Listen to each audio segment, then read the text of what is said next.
Oo naman, blessed din talaga ako. Pero yung pagiging blessed, sinamahan ko yun ng kayod. Blessing to me is an opening, an opportunity.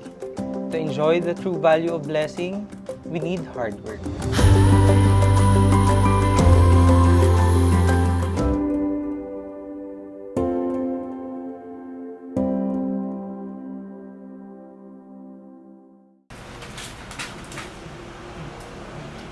Wow! Very good kayo Hi, I'm Attorney Alan CJ Caringal Sangkate. I am a lawyer and a certified public accountant. If I could look back my 18-year-old self, baka hindi maniwala na double degree holder ako.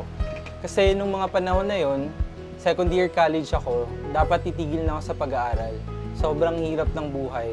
Lumaki ako sa maliit na bayan ng Ojongan sa Romblon.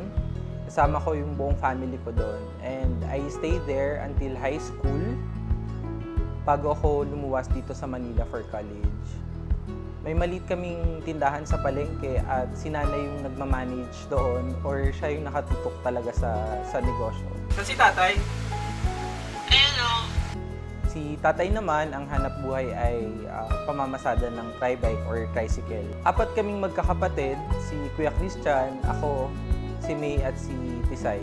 Si Kuya graduate siya ng Mechanical Engineering sa Romblon State University. Ganon din yung pangatlo, si May, Financial Management naman in the same university. Yung bunso namin currently studying sa PUP ng AB Language Studies. Yun yung lagi nilang pinapaalala sa amin magkakapatid na walang ibang ipapamana sa amin ang si nanay at si tatay kundi yung education talaga. Kaya kailangan namin pagbutihin lagi yung pag-aaral. Nung nakapasok ko sa PUP, nanibago talaga ako sa environment. Hindi ako familiar sa subjects, lalo sa accounting, kasi wala akong background. Hindi katulad ng ibang subjects nung high school na in preparation siya of other courses. Ginapang ko yung departmental and qualifying exams ko hanggang makarating ako ng second year. Everything was good in my first year. Nung nakatungtong na ako ng second year, doon nagkaroon ng struggle. My mom called me when everything was doing right. Nakapag-adjust na ako, everything is good. Kaya ko nagamay ko na yung curriculum ng accounting. Biglang tumawag yung nanay ko at doon niya sinabi na kung pwede daw akong huminto muna sa college. Yun yung time na may crisis, may recession, na kailangan kong huminto sa pag-aaral kasi nalugi yung business namin. Na kahit 200 pesos, hindi na kayang ipadala ni nanay sa akin. Pero ganun talaga kahirap eh. Sobrang bagsak at wala rin akong magawa. And I just obey and said to them na okay lang talaga without hesitations. Nung nalaman ng mga kamag-anak ko na hihinto ako sa pag-aaral, hindi sila pumayag.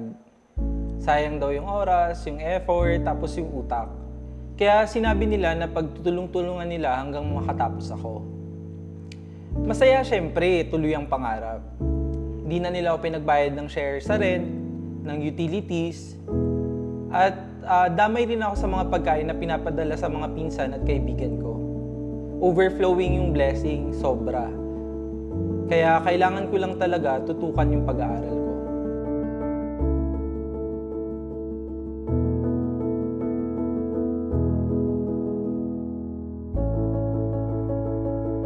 But this isn't a story always. I remember nung college dahil may mga school projects, tapos required minsan yung libro na kailangan naming bayaran, nakakahiya naman akong manghingi sa relatives ko kasi parang hindi naman kasama yung allowance, di ba? So, kailangan ko talagang kunin yun sa ipon ko. That's why, naalala ko pa yun, nilalakad ko from school hanggang bahay, which is in Santa Mesa to Sampaloc. And minsan nakakasabay ako sa mga classmates kong sinusundo. Tapos dinadaan nila ako sa bahay. Nililibre rin ako ng pamasahe ng mga classmates ko. Pero naalala ko yun, nilalakad ko talaga yung from school hanggang bahay. Kapag nakakapag-ipon ako ng pera, talagang every year end, syempre Pasko, Gagawin ko, ibibili ko yun ng mga maliliit na laruan sa Divisoria. Tapos dadalhin ko yun sa probinsya namin sa Romblon at ibebenta ko naman. Ilalatag ko sa harap ng tindahan ng mga kamag-anak ko, doon ko siya ibebenta. Para pagbalik ko ng Manila, mas malaki yung baon ko, mas mayroon akong hugutin na pera pag kailangan. Sobrang grateful ko nitong season ng life ko, no? Na despite of all the things na nangyari. Sobrang overflowing yung blessing. Yung parang hindi ko na feel na walang-wala ako, na kulang, na ubus ako. Kahit ako hindi ko na bala ko maten ng graduation. Sabi ko, okay naman na, graduate na ako. To my surprise, yung blessing nga na binilhan pala ako ng tita ko ng damit na isusuot ng graduation. Pero yung parents ko, nag-a-apologize na hindi sila makakaluwas, ganyan. Sabi ko, okay lang. Hindi ko siya tinitingnan na mali or hindi rin naman ako naghihinanakit. Just that, yun yung totoo Wala silang pamasahe and hindi ko naman nahayaan din yung sarili ko na umutang pa sila or gumastos pa. Kaya, ayun, ang sumama na lang sa akin ay yung mga tita ko. Siyempre, di ba, graduation, tapos naka-jeep ako. Buti na lang, sinamahan ako. Kaya, yun, naka-air-conditioned taxi ako that time. Bala ko na talaga magtrabaho after graduation para kumita ng pera, para makatulong sa pamilya. Pero there's better plan for me.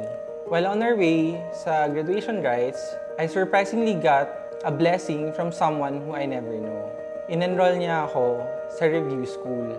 Siya yung boss ng tita ko. After passing the board exam, I worked for a prestigious company for 7 years. Unti-unti ko nang naabot yung pangarap ng pamilya ko. Unti-unti ko nang naabot yung pangarap namin. I was happily working naman with my company. Pero isang umaga, gising na lang ako na parang may kulang. Ang bilis ng tibok ng puso ko. Yung desire na yon na nilagay sa heart ko, hindi ko rin kasi alam talaga kung saan nanggaling. Wala akong kaibigan na lawyer, wala rin akong kamag-anak o kapamilya na abogado. Wala rin ako na-encounter sa office na legal. So, hindi ko talaga alam kung bakit isang umaga, nagising ako na parang gusto ko talaga maging abogado. On the same day, after inquiries, I finally decided to take the entrance exam sa Baste Law. And yun, tuloy-tuloy na hanggang enrollment. Initially, my plan of taking law was for a career growth. Talaga yung plano ko para better career and all. Pero as I go along, habang tumatagal ako sa law school, nagbabago yun. Mas marami akong nakikita na rason kung bakit ako nag-take ng law. Mas marami akong dahilan at motivation para sa road to attorney ko.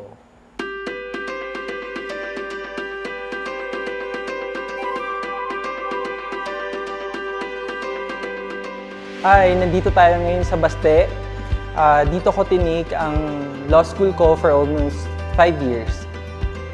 Bilang working student, nagtatrabaho ko mula 8 a.m. hanggang 5 p.m. At bago umattend ng klase ay dumadaan muna ako sa library. Ang class ko naman ay from 5:30 to 9:30 p.m. Pagka-uwi, magpapahinga, mag-aaral from 11 p.m. to 4 a.m. Matutulog saglit at para makapag-simula ulit ng panibagong araw. September 2022, I had to resign from work and take a short break from review. I was given an opportunity to represent the Philippines in an international dragon boat race sa Korea. It was the best stress, both giving pride and honor to our country and at the same time having an active rest from review. Ito na yung bar exam. Daming aberya. So sa 8 subjects na meron ako for bar, or meron kami for bar, sa lahat ng pagkakataon, laging nag-blue screen yung laptop ko. As in.